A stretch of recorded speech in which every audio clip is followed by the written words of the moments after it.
Oh, hi there, everyone. Welcome to another Cardwell's Cauldron here at Geektopia Island. I'm Cardwell. And I'm Kevin. And here, I threw this guy together. They made me do it. I swear. I was like, it's too close to the set. Do we even need to do a deck? And they were like, yes, be a grown-up. I'm like, fine, I will. And this is what we have here. So, all hell, Lord Trash. A deck all dedicated to Traxos, Scourge of Kroog. I think you mean Trashos. Scourge of exactly. Trash. He's Lord Trash. Yeah. He even looks like he's from a little junkyard and everything. So yeah, he's fantastic. Ish. All right, I'm pretty excited about this because I thought this. I was like, yeah, let's do this. Why not? All right, like we said, it's kind of 4 colors, mostly legendary dudes, and our first one, of course, is Traxos. 4-drop, 7/7, trample. I love this guy for no reason. He enters the battlefield tapped and does untap during her untap step. Seems sad, right? It's terrible. But whenever you cast a historic spell, untap him. So he can be really good. Still terrible. He's still 7/7 with trample for 4. Okay. Yeah, Great. Yeah. Then the first one to help him out and also become him if need be is Lazav, the Multifarious. 1 blue, 1 black, 1/3. Legendary creature, of course. When he enters the battlefield, you surveil 1, which is nice.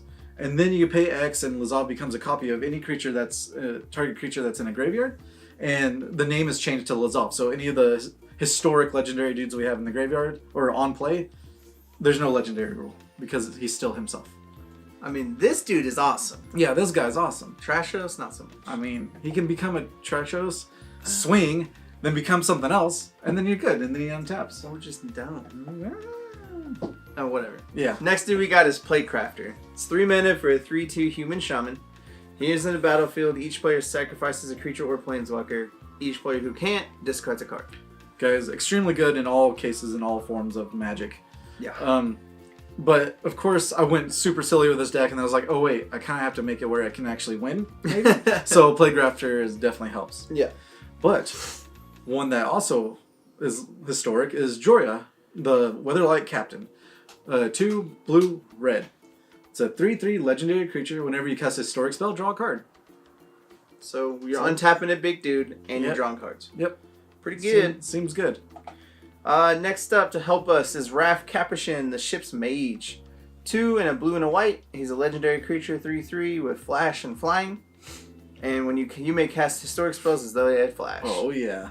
So you're playing them quick, drawing cards, and you're untapping dude. Yep. Seems pretty good. Be like, oh, Traxos is untapped, and then flash in him, boom, untap him, done. It's super fun. Also another card that I had to put in because, you have to balance things out, right? Ravenous Chupacabra. 2 black, 2/2. When he enters the battlefield, destroy target dude. It's just the opponent controls. So for 4 mana, this dude is worth every penny. Yes, of course. Because you're like, back to your dude. But he also doesn't have trample or have 7 power and 7 defense. But he just kills a 7/7 trample. I don't care. Next up for the enchantments and other stuff to help you, and this deck still has a lot of them just because you need them. Yep. We have Arguel's Bloodfast is a legendary enchantment, a black and 1 for pay a black and 1. You can pay 2 life and draw a card, which is pretty cool. And then at the beginning of your upkeep, if you have 5 or less life, you may transform Arguel's Bloodfast. And with that, of course, he transfers into a land, and it's a Temple of Aklazalts.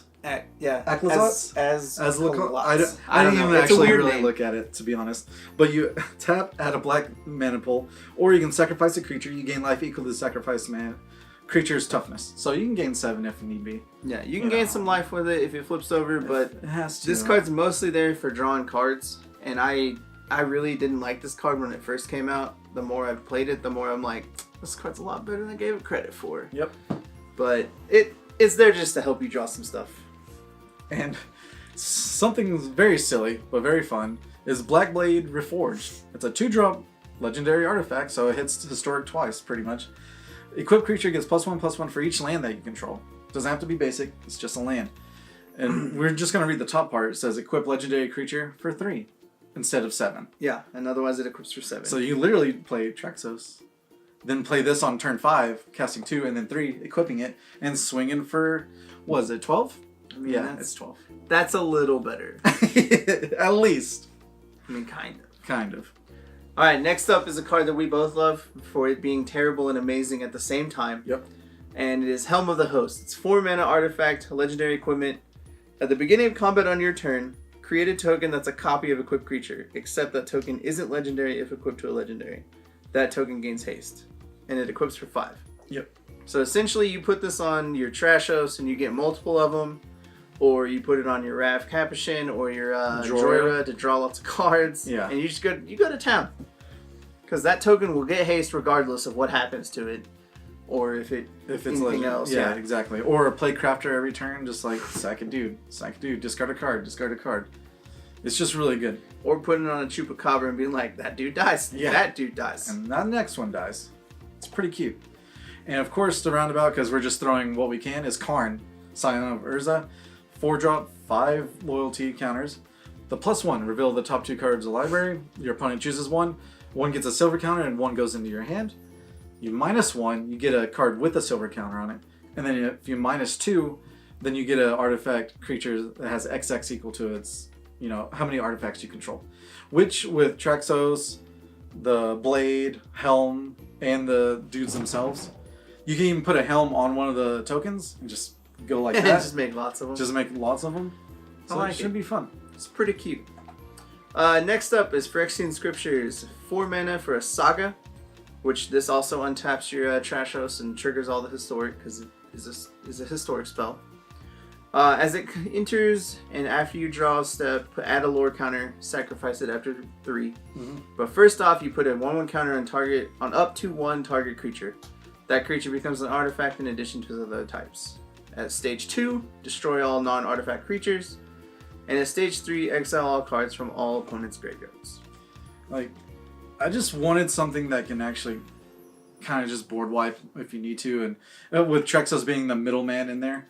And then, of course, you can make anything but Traxos artifact to stay alive as well, which will also buff up Karn's tokens too. Yeah. So, the next one is and it's historic. So with Raff, you can do it instant speed.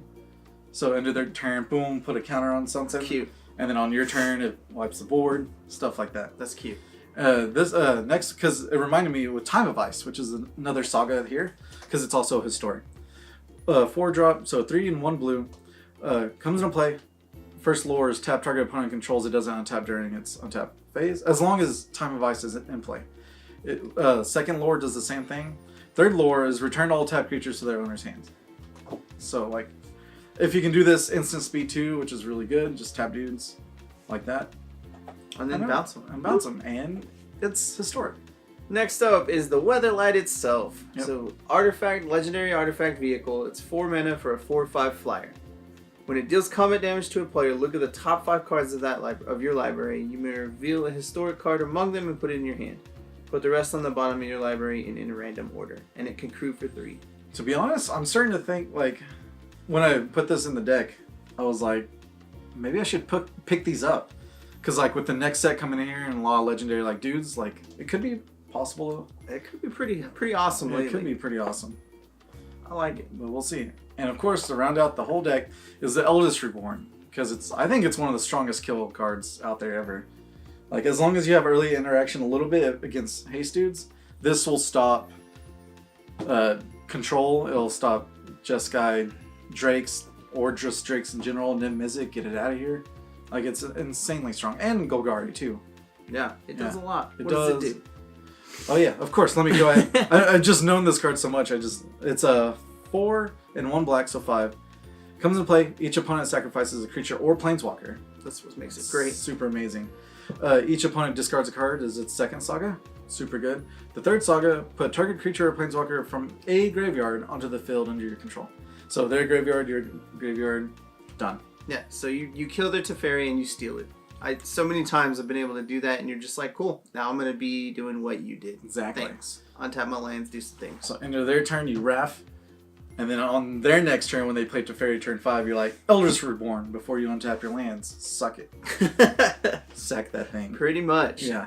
I like it. I like the little deck. It's just super for fun. This is like one of my Traxos is one of my favorite creatures, so if I have to make a deck and be forced to do it this week before set spoilers come out, then this is it. This is what I have to do.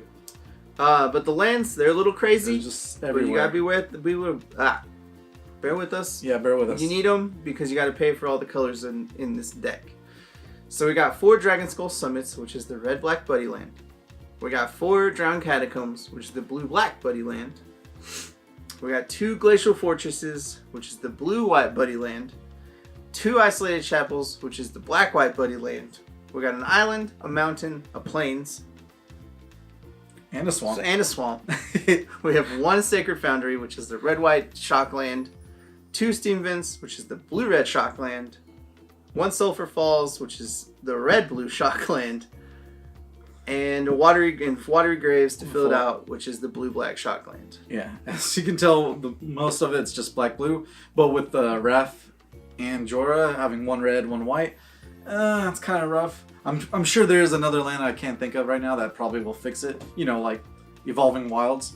But I mean, you could use it. Yeah, it probably could. But yeah, but I mean, we're in the age of shocklands and buddylands. You may as well use them while you can. Exactly. Especially when the next ones are coming up. It's get as many colors in that deck as you can. Oh, play like me. Just all 5 if possible. And with that is the good old 60. And next week we're actually going to be showing off the spoilers. Hopefully, if they all come out. You know, Wizards took off like 2 weeks or whatever for us to do it. And the whole deck list will be down below. And hopefully you enjoyed your stay here at Geektopia Island. Goodbye. Also, guys, make sure you hit that like button, subscribe to our channel, and if you want to keep up to date on all of our future content, make sure you tap that bell. And go ahead and check us out on our streams. Don't forget to support us on Patreon. And thank you for staying here on the island. Later, guys. Bye.